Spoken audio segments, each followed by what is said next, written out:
So we've got the new 68 here.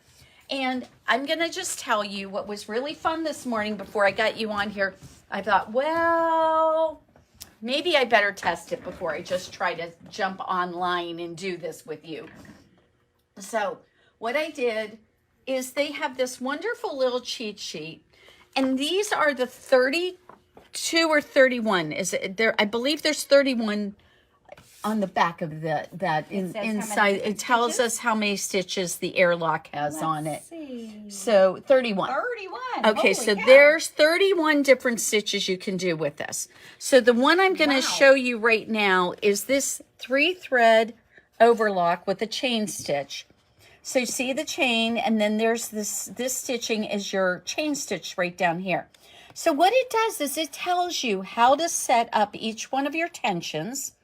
It tells you what setting your cutting is going to be on, how you can go ahead and set your stitch length and your differential or your differential feed. It is differential feed. Yep, okay, between the dual feed and the differential feed, I sometimes get mixed up. So, and it also tells you your needle positions, because right here on it, it says left needle. Perfect. Which is the back needles. And then it talks about the cover stitch needle, which it says CC, which is your center cover stitch needle. That makes sense. So all I had to do to switch this all up, I did need to know which one of these I was doing, but once you're using the knife blade, you use this one. When you're just doing cover stitch by itself, then you do this plate. Gotcha. But they just slide on. So it's not like hard or anything. And we take and give you classes on this. Please, please don't think you're going to be left out in the cold. And Margaret, if somebody wants to come and play with this during Gail's class, we're going to be there to walk them through all of this too. That's right. We're not throwing you to the wolves and saying good luck. No. But and the other thing you could do if you wanted to is, like, today we're offering a Serger class it's in a couple of hours. That's going to be going on.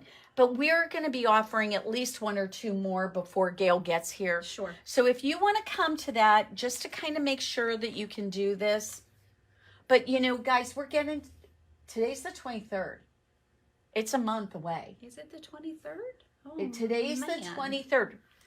It's my granddaughter's birthday. You I have would know to remember this. I'm in trouble. It's a good thing you had a birthday, Raina. So yes, really. So what we're going to do is I'm just going to show you how simple this, and this is such a beautiful stitch that this does. And so there we go. We're going to go ahead and stitch this away. I have a question. Of course. What would you use this particular combination of stitches for? Why would you say that's the one that I need? Okay, so what is so incredibly cool about this is that you have got a seam line. Gotcha. And then you've got your edge finishing. Uh-huh. Double strength. Yes. No pulling. If you turn this to the inside, even with me, like, pretty pulling on this pretty toughly, and this is a twill, we've got a great seam in there. Mm-hmm. And normally, I'm so silly. Why don't you hand me that piece of fabric over there? Of course. So I should have done it on something that was cut into 2 pieces because I'm silly.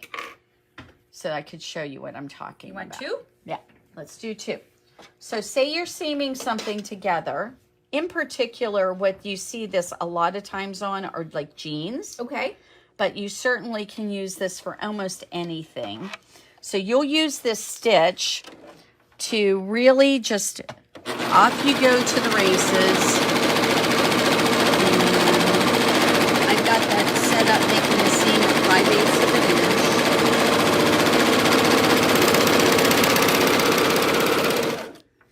an inch. And so there we go. And then when we open it up, we've got a gorgeous seam. So pretty. And you've got a great situation. Now, say if you gain a little weight. Oh, no, that never happened. If you wanted to. My dryer is just shrinking things. That's all it is. That's all it is. Then what you could do, if you wanted to, is you could take apart the chain stitch and you could... I've got to get something I can get a hold of here, guys, because I'm good, but I have... Tweezers? I have them right here, actually. They're right here.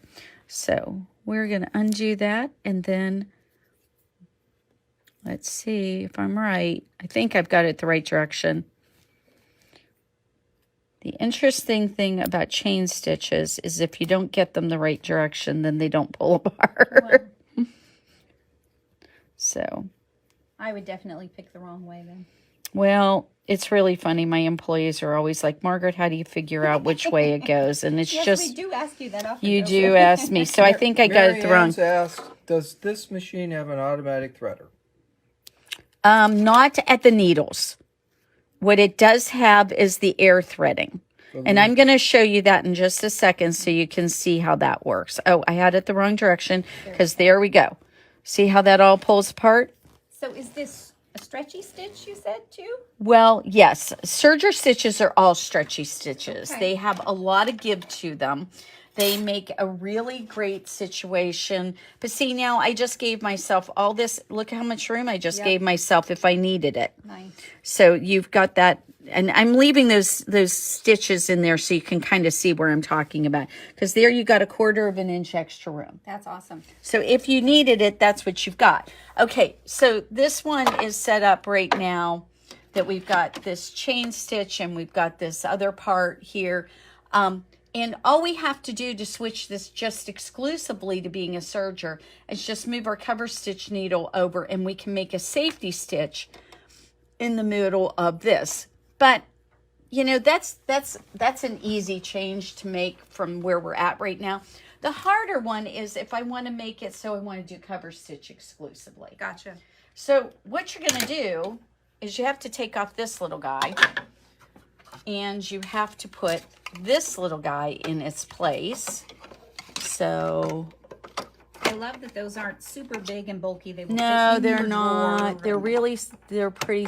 There we go. That's all I had to do to switch out that. Nice. Then what we're going to do is we're going to lift this up, my foot up, so it's out of my way. I'm going to cut here at the needles because I'm going to have to change a needle. That's just all there is to it. We do have to change a needle. So let's take a look and see what this little guy is telling me to do for cover stitching. So if I wanted to do, let's say, a normal kind of cover stitch that we all seem to like to use is this one right here. Yes. Which is our 3-thread wide cover stitch. So I'm going to do that one. So I'm going to just follow my little directions here. The first thing it tells me to do, my yellow, this is, and then I want it set up for cover stitching. So it's wanting me to move my needle over to the left cover stitch. Right. Excuse me. Yes, left cover stitch. Okay, and then we have to move one over into the right cover stitch position. Well, that's not where either of my needles are at right now. My needles currently are in, Screwdriver. Yes. I left it in there, yes. And if you put your tools back, you'll actually find them, guys. I'm just going to kind of say. That's not true, Margaret. So we're going to move this over here. Okay, you be nice to me. So there, we're going to stick that in there. We're going to open up this screw a little bit more.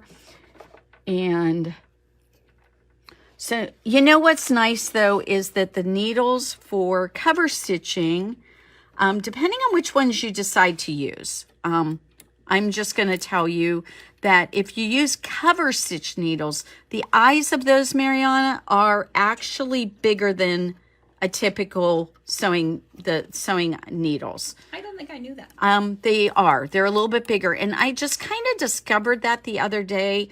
I was going ahead and I was putting in a needle in my L890.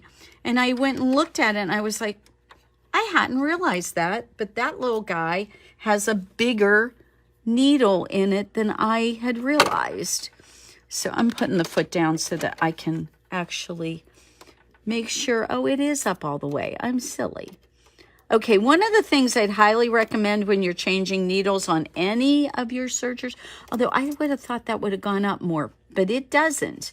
It is supposed to be lower. Because see where the screws are at? You can tell that it should be lower. An angle. Yeah, but I was expecting to see more right here, but there isn't more to see. So, remember, guys, we got this machine in this week.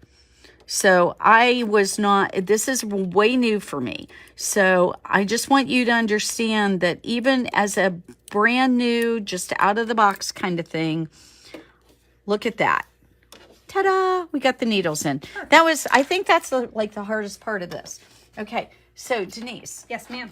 why don't you read to me as we go across here? Okay. What is my green thread? I don't use a green don't use a thread. green one. You don't So use a green thread. So we're take gonna your pull green one out. that one's out. How about a red one? We have a red one. Okay, we don't. Oh, no, we don't need a red one. You don't need a red one? We don't need a red one. Oh, we my need a God. blue one. We need a blue one. So where's the blue one going? The blue one is going to be a 4.5 for your tension. 4.5 for the blue one. Okay. And the purple one is going to be a 4. Okay, I got it there. Okay, and then we're not going to use our knife. Okay, we have to take and pull the knife right here. And then it just kind of curls down there. Okay, we took the knife out. Oh, we have to put I'll bet we have to put this down. Because when you do cover stitching, the upper looper gets set into the machine. So we're going to go ahead, and that is a little bit interesting here. What I've discovered is that once you get it down, you push it over like that. Gotcha. Okay, and I'll bet the blue thread goes in a needle. That's what the blue thread's going to do now. It's going to go in a needle. Okay. So I have to take it out of here. And there isn't a red one, so we're going to pull those two guys out. So those come out that way.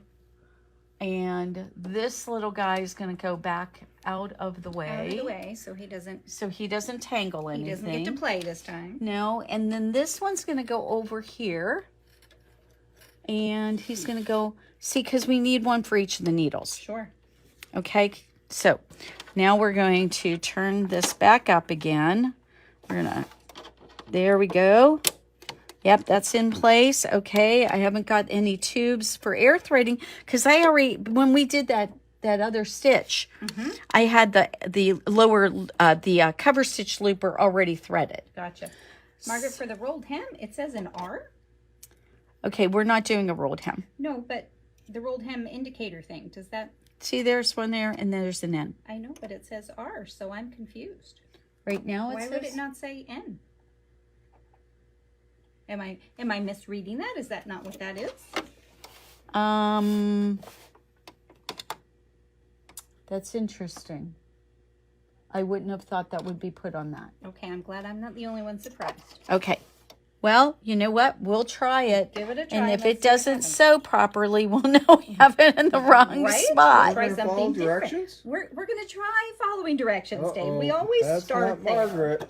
We'll start there and see what happens. Okay. Now, stitch length should be at 3. Oh, yes, it has to be an R. Look at this. Because it won't close. It will not Look close. at that. It's going to make you do it. Yep. I like that. I do too. like that it's got some foolproof stuff. I love that. Okay. So, Have we adjusted our stitch length? no. 3, please, ma'am. Oh, it's on 3. And our differential should be at 1. It is. Perfect. Okay. So we're talking about a cover stitch, so we're talking about cover stitch. I'm getting mixed up because we have so much stuff to talk about. So many things Now to what do. I will tell you is my experience with most of these machines is that you want to probably stitch a little bit on something and make sure it's working. Of course. Not right on the thing you love and that you would be devastated if it breaks. No, that's what those scraps are for when Yes. you're cutting things out. Yes, I'm a big fan of doing a sample. So there it goes. Look at that. Okay, I'm thinking this is working, guys. And again, well, we have extra threads going on there. There we go. That's better. There. So those. Look at this. Now, Wow. what you do to get done with a cover stitch is you turn the hand wheel, you lift up the foot, then you want to bring something that you can, I'm going to suggest actually this. Sure. You want to bring these threads out. Now notice my foot's up, so my tension's released. That's important. My foot is up. I'm going to cut this. Now we're going to pull this. Now we have to cut That was that was our, come on, Margaret. That was our cover stitch looper. Gotcha. So look at that. Now, I just realized I did this upside down. I kind of wondered a little, but I thought, Well, you should have said something. Yeah. But look how beautiful the stitch is. It really is pretty. It's beautiful. Maybe I would just leave that on the front. Look how pretty right? that is. That's true. That's pretty. And we could just run a ribbon through it. Oh, I love that. I did it intentionally, guys. Yes, you did. Of course. That's what we call a creative opportunity or a happy accident. One or the other. It's okay. It all works.